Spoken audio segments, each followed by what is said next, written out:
Excellences, Monsieur le Président de la 78e session de l'Assemblée générale des Nations unies, Excellences, Monsieur le Secrétaire général de l'Organisation des Nations unies, distinguées personnalités, au nom de son Excellence le capitaine Ibrahim Traoré, président de la transition, chef de l'État, recevez les salutations fraternelles du peuple et du gouvernement du Burkina Faso. Au nom du peuple burkinabé, je m'incline respectueusement sur la mémoire des grands leaders dans le monde qui ont fait rêver et espérer d'une société humaine juste et équitable à travers leur engagement, détermination et esprit de sacrifice. Je cite notamment Fidel Castro de Cuba, Patrice Émeric Lumumba du Congo, Modibo Keïta du Mali, Ruben Unyobé et Félix Moumié du Cameroun, Sylvanus Olympio du Togo, Che Guevara de l'Argentine, Martin Luther King et Malcolm X des États-Unis d'Amérique, Nelson Mandela de l'Afrique du Sud, Jomo Kenyatta du Kenya, Amilcar Cabral de la Guinée-Bissau et des îles Cap-Vert, Marianne Ngouabi du Congo-Brazzaville, le capitaine Noël Isidore Thomas Sankara du Burkina Faso, etc. Ces leaders ont été, pour la plupart, exécutés de façon violente et d'autres assassinés à travers le feu des prisons et des empoisonnements. Leur seul crime a été pour chacun d'eux l'incarnation des rêves, des ambitions, de l'espoir des peuples meurtris, violés, violentés et pillés. Monsieur le Président, ma présence à cette tribune honorable des Nations unies, au nom du Burkina Faso, pays des hommes intègres, n'est pas pour ériger des murs de lamentation. Je ne suis non plus pas là pour vous livrer un discours de convenance, mais j'ai été plutôt mandaté en sacrifice pour vous dire que le mensonge d'État, l'hypocrisie diplomatique, la boulimie du pouvoir, la recherche effrénée du gain, l'esprit démoniaque de domination et d'exploitation de l'homme par l'homme sont les vraies plaies qui gangrènent notre vivre ensemble et font courir toute la société à sa perte, y compris donc notre organisation, l'ONU. Son Excellence, M. Antonio Guterres, secrétaire général de l'Organisation des Nations unies, Son Excellence, M. Joe Biden, président des États-Unis, Son Excellence, M. Denis Francis, représentant permanent de la Trinité et Tobago auprès des Nations unies, élu président de la 78e session de l'Assemblée générale, Son Excellence, M. Luis Inácio Lula da Silva, président de la République fédérative du Brésil, permettez-moi de reprendre ici des parties de vos propos, discours respectifs prononcés à cette même tribune à l'ouverture de cette 78e session. Primo, je cite, « Nous sommes dans un monde sans dessus-dessous. Des cadavres jonchent les plages où des milliardaires se prélassent. » Pour la deuxième personnalité, je cite, « Nous sommes à la croisée des chemins. Nous avons une cause commune, à savoir léguer à nos enfants un monde avec un bon climat social. » Fin de citation. Pour la troisième personnalité, je cite, « Malgré les difficultés, nous pouvons nous en sortir. Ce ne sont pas les capacités qui manquent, mais la volonté politique. Sinon, nous pouvons apporter le progrès et la paix pour tous. » Fin de citation. Pour la quatrième personnalité, je cite, « Il y a dissonance entre les discours et les pratiques, les faits. Le Conseil de sécurité de l'ONU est paralysé. L'ONU doit assumer ses fonctions d'un monde solidaire et équitable, conformément aux principes édictés dans la Charte. Cela suppose qu'on ait le courage de lutter contre les inégalités. » Fin de citation. La quintessence des expressions de ces quatre autres personnalités signifie clairement que les inégalités dans le monde sont voulues, sinon qu'avec un minimum de courage et de volonté politique, nous pouvons, à défaut de les éradiquer, les amenuiser à leur congrue expression. En effet, chaque année, les discours pleuvent au même titre que les promesses et engagements.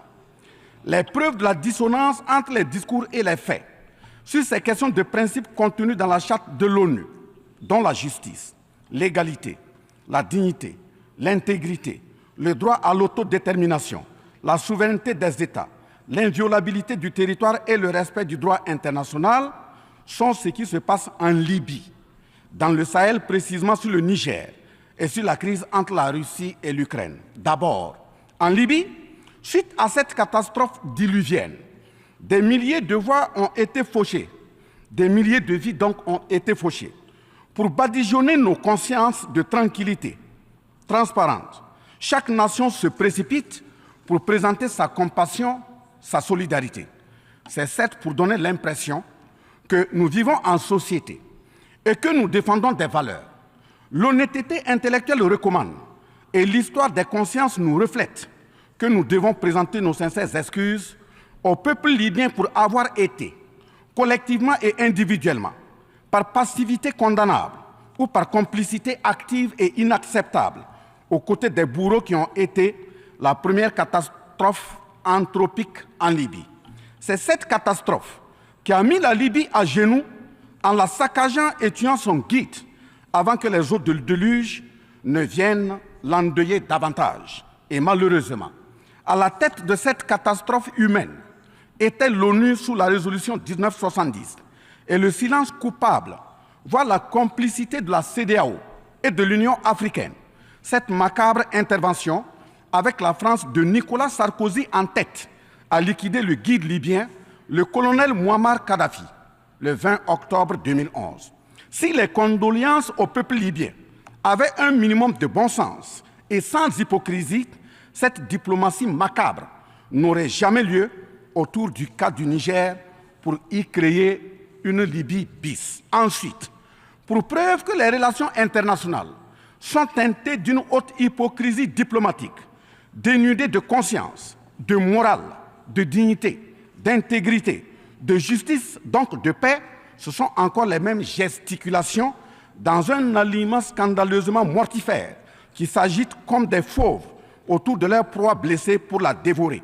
Aujourd'hui, nous avons fait le constat malheureux que, contrairement au discours de profession de bonne foi prononcé à cette tribune de l'ONU, invitant au respect de la Charte de l'ONU et du droit international, les dirigeants représentant le peuple frère du Niger ont été pratiquement interdits d'accès au siège des Nations Unies.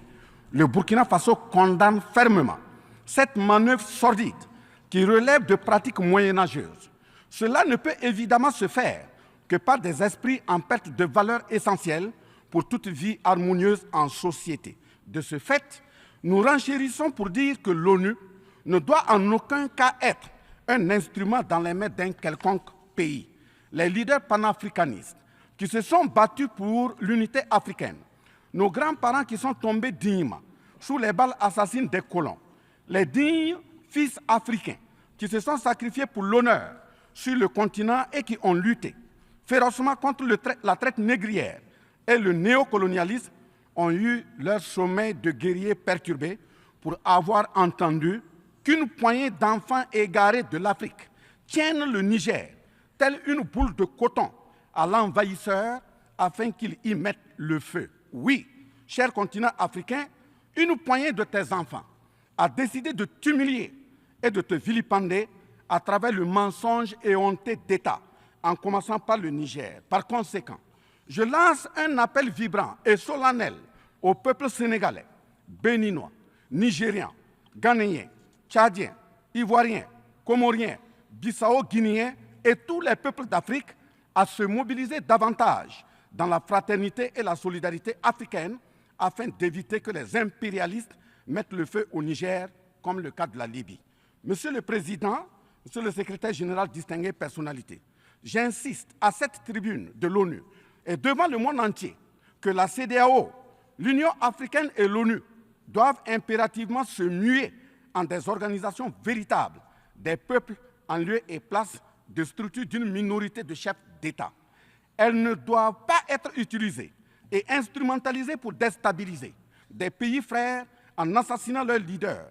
Ce n'est qu'à ce prix que la Charte de l'ONU et le droit international auront un sens. Enfin, parlant de la Charte de l'ONU et du droit international, un conflit entre la Russie et l'Ukraine est entretenu et voulu par certaines puissances. Ainsi, plusieurs pays occidentaux, notamment les États-Unis et l'Union européenne, y ont déversé toutes sortes de soutien, notamment militaire. Les populations civiles ukrainiennes, engagées comme volontaires, dont certains pilotent même des chars, sont félicités et traités de patriotes. Le Mali, le Niger et le Burkina Faso font face à une guerre qui leur a été imposée par l'impérialisme sous le couvert de terroristes de tout acabit, sémant terreur et désolation. Malgré l'existence de cette même charte des Nations Unies, avec ses principes d'égalité, de justice d'une part, et d'autre part, le même droit international invoqué. À cette tribune de l'ONU, il y a nettement un fossé abyssal dans le traitement des questions. En effet, prenant le cas du Burkina Faso, les populations civiles, face aux incursions barbares et meurtrières des terroristes, ont décidé de s'engager aux côtés des forces de défense et de sécurité. Ces populations ainsi engagées, formées et encadrées par les FDS, sont appelées des volontaires pour la défense de la patrie. Ainsi, au Burkina Faso, nous avons 58 000 VDP, dont 42 000 VDP communaux et 16 000 VDP nationaux qui combattent sur tous les fronts aux côtés des forces de défense et de sécurité formées, encadrées, orientées par elles. Celles-ci n'agissent que sur instruction et surveillance des FDS et conformément à des textes réglementaires en vue de protéger leur vie et leurs biens. Ce sont ces patriotes que certains chefs d'État de la CEDEAO et de l'Union africaine, sur instrumentalisation de puissances impérialistes capitalistes, tentent de faire croire à la communauté internationale que ce sont des milices. C'est cela le mensonge éhonté d'État. Monsieur le Président, si la communauté internationale était honnête et sincère dans son engagement contre le terrorisme, il ne perdurera point, de sorte à ce que des populations civiles s'engagent et se forment pour assurer leur propre défense. Parlant d'un manque de franchise de cette communauté internationale, voici les exemples. Premièrement, lorsque le Mali, le Burkina Faso, le Niger et d'autres pays se sont organisés sur leurs frontières communes en mutualisant leurs forces pour faire face au terrorisme, la France est venue de nulle part imposer son instrument qu'est le G5 Sahel.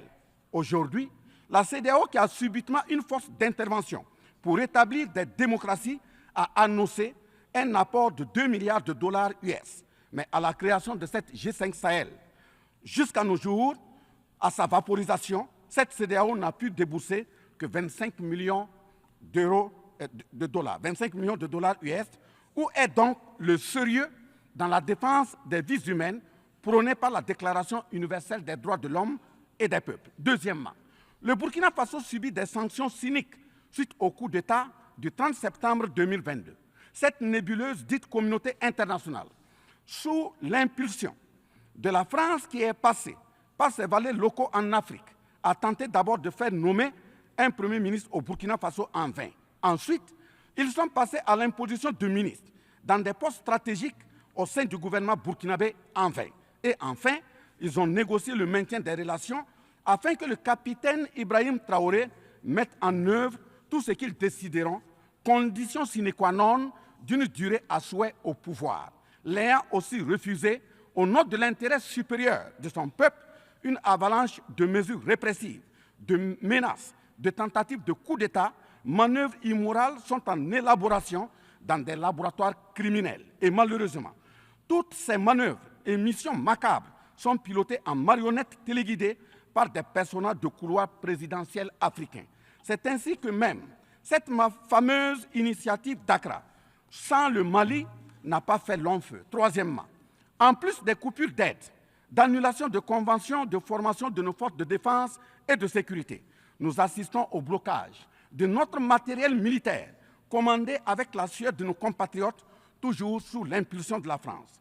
En exemple, pour les vecteurs aériens nécessaires pour le contrôle et la défense du territoire, nous avons eu un contrat avec le Brésil, dont la licence d'armes devait provenir de la Belgique et le système de navigation de tir ainsi que des caméras des États-Unis d'Amérique, puis un moteur du Canada. Ces moyens sont aujourd'hui fallacieusement et cyniquement bloqués. Vous parlez de défense des droits humains à cette tribune de l'ONU. Je vous invite donc à nous livrer incessamment nos armes pour la défense et la protection de nos populations meurtries. En tout état de cause, vous êtes solennellement saisis. Et si rien n'est fait, l'histoire vous tiendra responsable de non-assistance à personne en danger. Monsieur le Président, Monsieur le Secrétaire général, ce tableau peu reluisant de cette communauté internationale, caractérisée par la non-assistance à États en proie au terrorisme, l'hypocrisie internationale, la suprématie de quelques puissances au sein de l'ONU, la complicité au pillage de l'Afrique, etc., ne commande-t-il pas la traduction de cette communauté internationale devant la Cour pénale internationale? En un mot, notre sécurité sera assurée par nous-mêmes en priorité et non par quelqu'un d'autre. Sur la question de la présence de Wagner au Burkina Faso, chantée par une certaine presse téléguidée depuis l'Élysée, je répondrai ceci. Oui, Monsieur le Président, c'est nous les Wagner du Burkina Faso. Oui, ces braves forces de défense et de sécurité et volontaires pour la défense de la patrie sont les Wagner du Burkina Faso. Par conséquent, du haut de cette tribune de l'ONU, je magnifie le sacrifice de tout patriote au nom de l'intérêt national. Je salue vivement la mémoire de tous ceux qui sont tombés les armes à la main et magnifie le courage et l'intégrité de ceux qui sont toujours en vie et foncent inexorablement et de façon sacrificielle vers la victoire de notre peuple et la sauvegarde de notre patrie. Au lieu de nous aider à arrêter cette saignée humaine, ce sont des accusations fallacieuses, des mensonges éhontés d'État, englobés dans une diplomatie d'hypocrisie et des menaces voilées pour nous indiquer des partenaires à fréquenter et des conduites à tenir. Nous disons non. Au nom de la même charte des Nations Unies et du droit international que vous évoquez tous et toutes ici à cette tribune, les peuples africains en général et sahéliens en particulier sont résolument engagés à assumer absolument et pleinement leur émancipation totale pour un progrès social véritable. Ainsi, le Burkina Faso liera de façon souveraine ses partenariats avec qui il veut et achètera ses moyens de défense avec qui il veut. Qu'un pays s'appelle Russie, Iran, Turquie, Azerbaïdjan, Cuba, Nicaragua, Corée du Nord, le Burkina Faso y achètera et y vendra librement ses produits sans intermédiaire, encore moins une autorisation de qui que ce soit, et cela advienne que pourra. Monsieur le Président, Monsieur le Secrétaire général, parlant toujours d'hypocrisie et de mensonges d'État, dans cette question de lutte contre le terrorisme, en général et dans le Sahel en particulier, voici d'autres faits que vous n'ignorez certainement pas, et j'en suis certain. Primo, dans le Sahel, nous avons près d'une dizaine de milliers de soldats d'armées étrangères, composés en majorité de soldats français, mais également des soldats américains, allemands, italiens, etc., avec des armes, des matériels volants et de surveillance des plus sophistiqués au monde. Et malgré tout, personne ne voit des colonnes de centaines de terroristes se déplacer pour aller servir la désolation et la mort, souvent avec des armes inimaginables. Au Mali, au Niger et au Burkina Faso, il n'y a ni usine de fabrique d'armes, ni de munitions. Qui recrute donc ces terroristes? Qui les entraîne? Qui les dote en permanence? Qui les nourrit et avec quels moyens?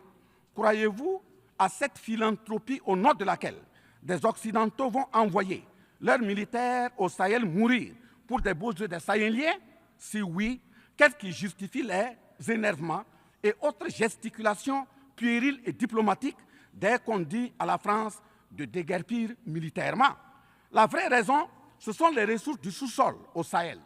En effet, l'Assemblée nationale française a voté la loi numéro 057-7-27 du 10 janvier 1957, parue dans le journal officiel de la République française du 12 janvier 1957, portant création de l'Organisation commune des régions sahariennes, OCRS, qui regroupe des parties du Mali, du Burkina Faso, du Niger, de la Mauritanie, de l'Algérie, etc. Cette zone n'a jusque-là pas d'égal dans le monde en termes de richesse de sous-sol. À titre d'exemple, la nappe phréatique la plus importante va de la Mauritanie à la Somalie, en passant par le Mali, l'Algérie, la Libye, le Niger, etc. Le journal Le Monde du 23 juin 1957 avançait le chiffre de 6 à 7 millions de tonnes de pétrole comme production potentielle annuelle du Sahara. En plus de ces ressources naturelles, nous avons l'uranium. l'or, le cobalt, le zinc, le diamant, le lithium, le cuivre, etc. Si vous, les Occidentaux, vous aimez tant les Sahéliens pour y amener vos militaires, mourir au nom de la démocratie, de la liberté, des droits humains et de la paix, pourquoi tout le continent africain, qui compte 1,3 milliard d'habitants, dont le deuxième continent le plus peuplé, avec 30 415 873 km² et 54 États, n'a aucun siège permanent au sein du Conseil de sécurité avec un droit de veto? N'est-ce pas là, au-delà d'un crime d'État, un crime onusien? Donc, halte aux mentions diplomatiques grossières consistant à dire que ces puissances impérialistes viennent au Sahel pour défendre la démocratie et des droits humains. Parlant de droits humains, je vous rappelle que la première charte au monde sur cette question de droits humains de l'homme est bien celle de Kouroukan-Fougan de 1236 au Mandé actuel Mali. De ce fait que les moralisateurs expansionnistes gardent leur rhétorique de respect des droits humains à géométrie variable pour leurs terroristes qu'ils encadrent. Secondo, l'Afrique n'aime pas comparer les morts. C'est un manque d'éducation que de le faire. Par conséquent, je m'incline respectueusement sur la mémoire de toutes les nationalités ayant perdu la vie en Afrique en général et au Sahel en particulier. Ainsi, sur les sorties hasardeuses, condescendantes et malheureuses du président de la République française Emmanuel Macron, et qui frise souvent le ridicule, tout en se glorifiant d'une hypothétique condescendance sur les peuples africains, je m'impose le devoir de lui faire un petit cours d'histoire sur sa propre histoire. Voilà pourquoi les salles de classe sont faites pour que les enfants apprennent les cours et grandissent bien, que de s'adonner à autre chose, au risque de se perdre à jamais. Mais pour commencer, je précise qu'aucun peuple africain ne s'est opposé au peuple français. Il n'y a pas donc de sentiment anti-français en Afrique. Il n'y en aura jamais du fait de notre légendaire hospitalité et amour du prochain.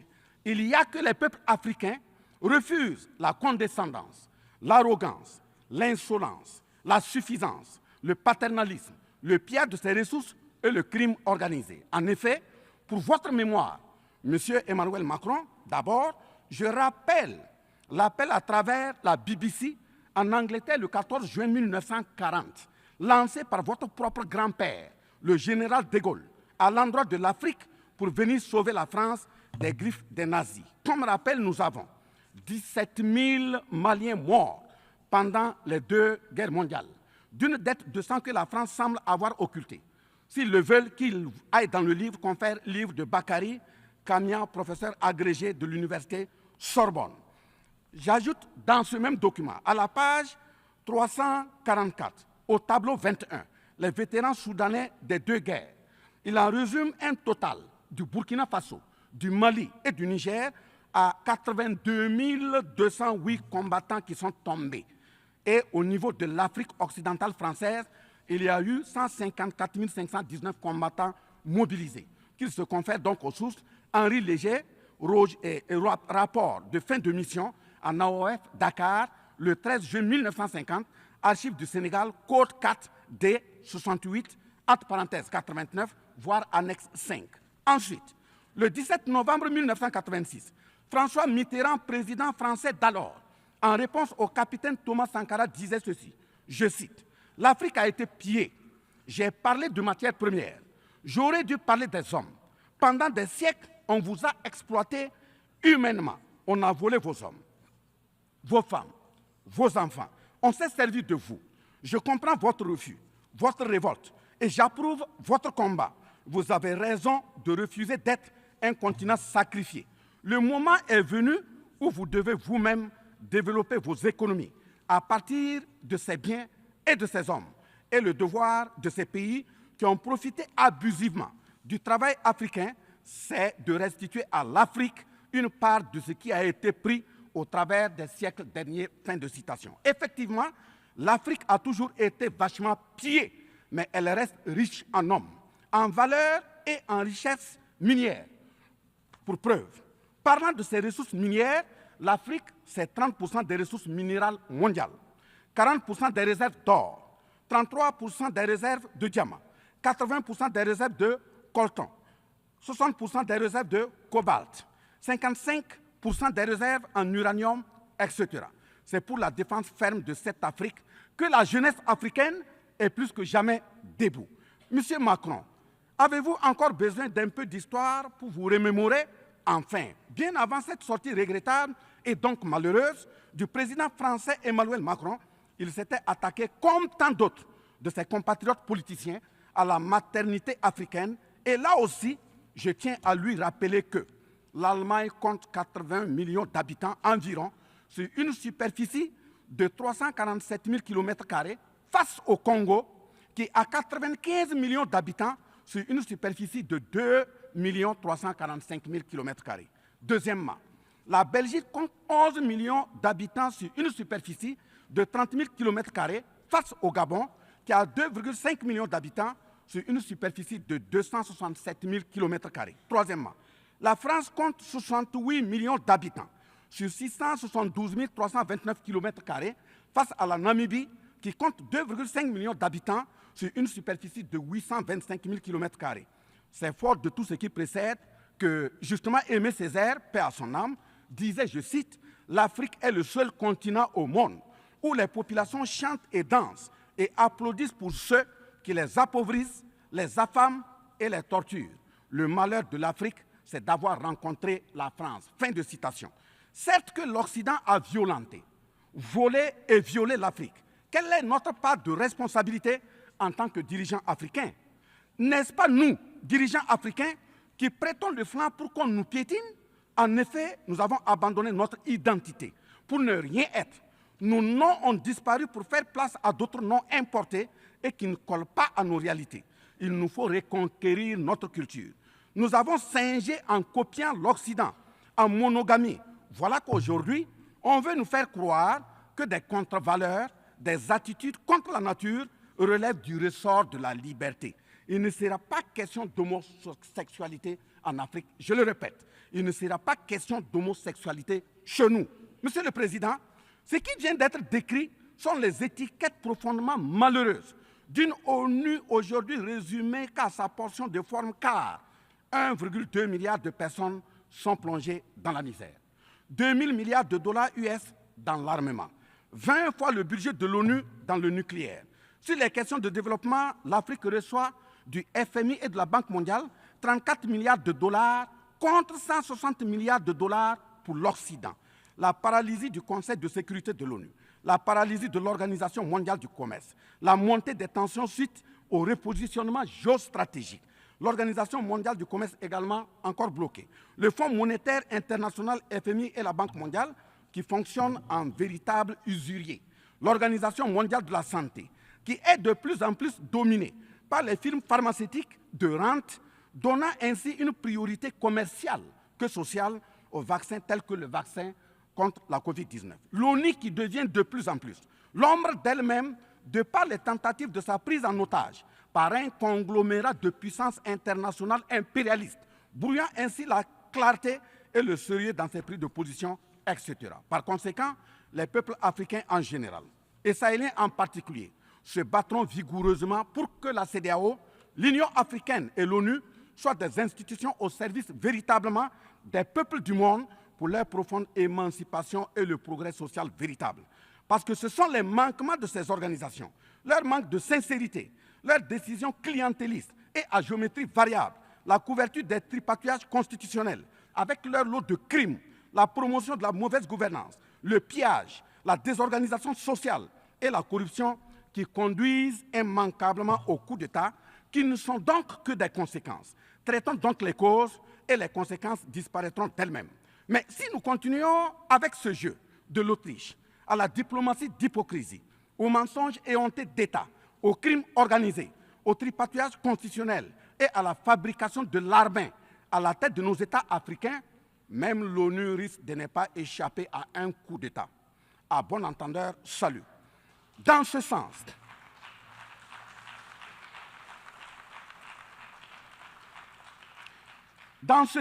et afin de prendre leur destin en main, le Mali, le Niger et le Burkina Faso ont signé l'Alliance des États du Sahel en abrégé AES. L'AES est une architecture pour la sécurisation de nos pays, partant du traité révisé de l'autorité de développement intégré de la région de l'Iptako-Gourma.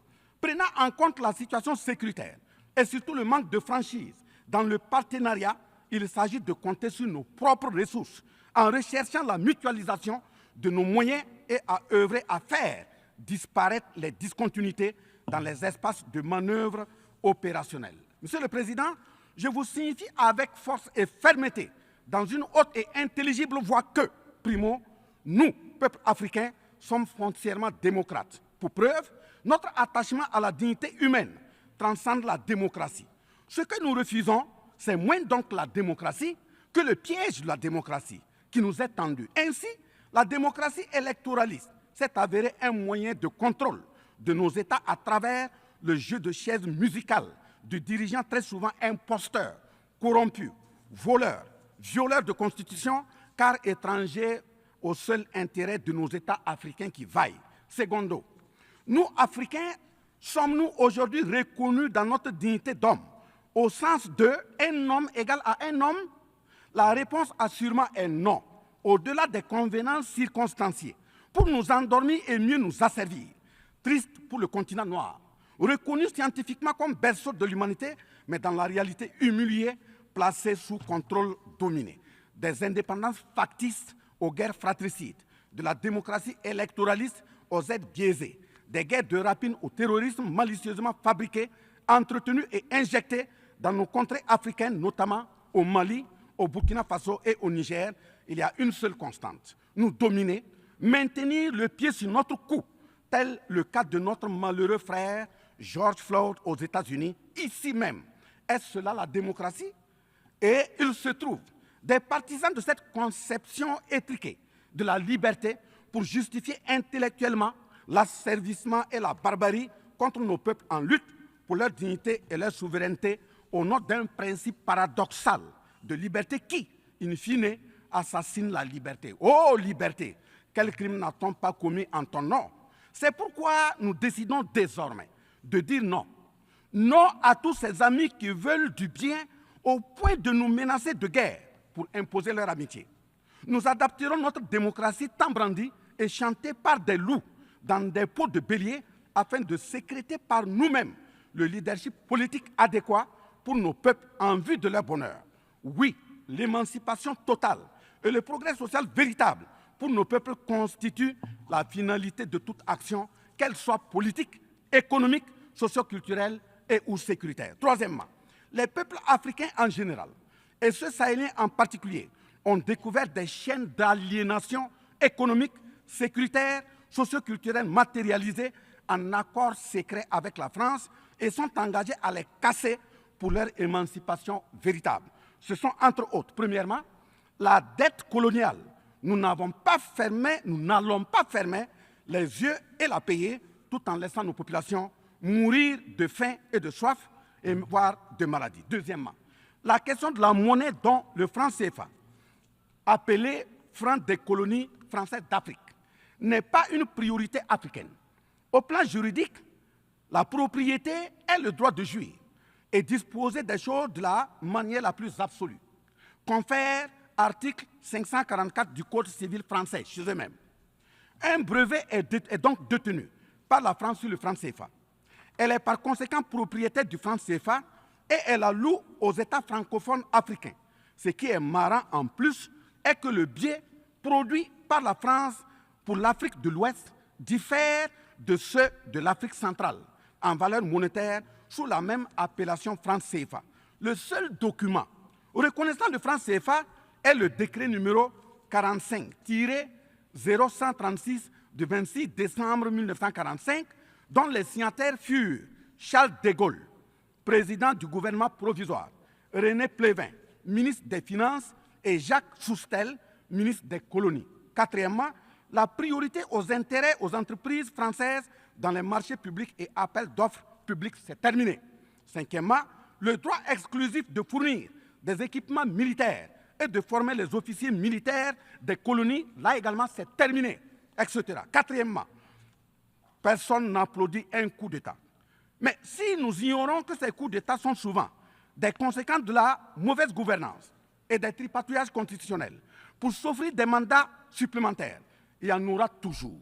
Donc, ayons la lucidité de combattre les vraies causes en restant exigeants sur le respect des règles démocratiques et de la bonne gouvernance. Cinquièmement, les peuples africains ne sont pas opposés au peuple français, mais c'est plutôt la politique française, pleine de condescendance, qui est rejetée. En effet, la France, en refusant le rapatriement de son ambassadeur récusé au Niger, est une violation du droit international, notamment l'article 9 alinéa 1 et 2 de la Convention de Vienne sur les relations diplomatiques de 1961. En décidant de l'interdiction des artistes du Burkina Faso, du Mali et du Niger en France, c'est une méconnaissance très grave de la portée culturelle en tant que moteur d'équilibre familial, communautaire, voire national. L'artiste est un médecin du psychique, même à distance. En déclarant qu'ils ne veulent pas de chômeurs, de migrants, de voleurs, etc. en France, nous en Afrique en général, et au Sahel en particulier, ce sont les producteurs de chômeurs et de voleurs via le pillage cynique de nos ressources que nous ne voulons pas. Mais sincère reconnaissance au peuple du monde, à l'ensemble des personnalités à tous les niveaux dans le monde qui comprennent et accompagnent le Burkina Faso, le Mali et le Niger dans cette montée, certes difficile, mais s'adhère totale sur le chemin de la pleine émancipation, l'expression de la dignité, de l'honneur, de la liberté, de l'égalité, de la prospérité, de la justice et donc de la paix. Face à la situation que traverse le Burkina Faso, le gouvernement burkinabé a mis en œuvre des actions vigoureuses à travers l'adoption d'un nouveau plan de développement, le plan d'action pour la stabilisation et le développement, et ses 4 axes prioritaires qui sont, premièrement, la lutte contre le terrorisme et la restauration de l'intégrité territoriale. Deuxièmement, la réponse à la crise humanitaire. Troisièmement, la réponse de l'État à l'amélioration de la gouvernance. Et pour terminer, le dernier élément, la réconciliation nationale et la cohésion sociale. Ces efforts visent à offrir à la population burkinabé de meilleures conditions de vie, tout en saluant l'ensemble des partenaires à travers le monde qui nous accompagnent. Nous invitons vivement ceux qui sont toujours dans le doute ou tétanisés par des rapports au contenu faux qu'ils sont les bienvenus au Burkina Faso, à condition que le partenariat cadre avec la vision de la transition résumée dans ces 4 axes. Vive l'ONU, vive la 78e session, vive les peuples en lutte, vive la solidarité entre les peuples, vive l'Afrique libre, vive l'Alliance des États du Sahel, vive le Burkina Faso, la patrie ou la mort, nous vaincrons. Je vous remercie.